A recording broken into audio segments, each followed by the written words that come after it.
we've been painting this picture of if you're old and infirmed, you're pretty much the only person who has to worry about this stuff.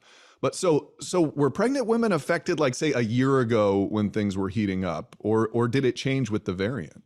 Yeah, I think what's happened, and when you look back on things, and um, is that pregnant women, when they're newly pregnant, they're in that first trimester, they're young and they're healthy, right? And we had this assumption that if you're young and you're healthy, because COVID is really affecting Mhm. older, that you'll be okay, that you'll be safe.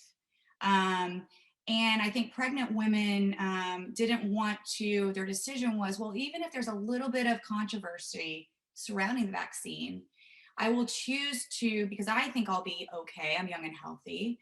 I will choose to protect my unborn child as well and not get vaccinated.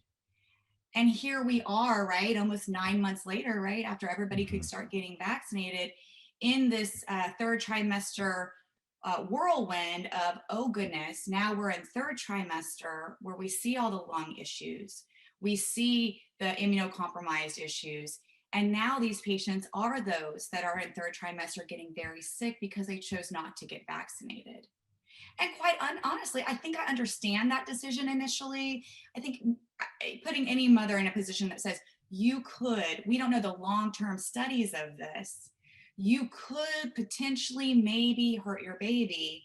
Making that decision to not get vaccinated, that was their decision then. And now we're realizing that that was not the best decision because of what we're seeing. So I think that's why we're here. I think 9 months later, that's why we're Mhm. here, because they were otherwise young, healthy, and unaffected at that point. Does that make sense? Yeah, it does. So it sounds like it's attacking these women kind of later on. Like, I guess, if is there a point in your pregnancy? I know things get tighter on your lungs and Right. there's more blood flow and all that sort of thing. Is that where it starts to complicate things, at least as it seems?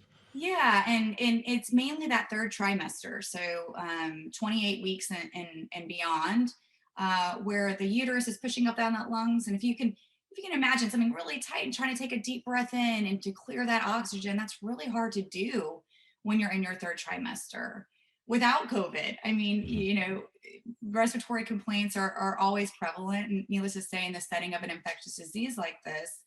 So we're seeing them at their most vulnerable time. Like they're most vulnerable when they're in their third trimester. And then they're also immunocompromised. So their immune system isn't strong enough to fight this virus off effectively.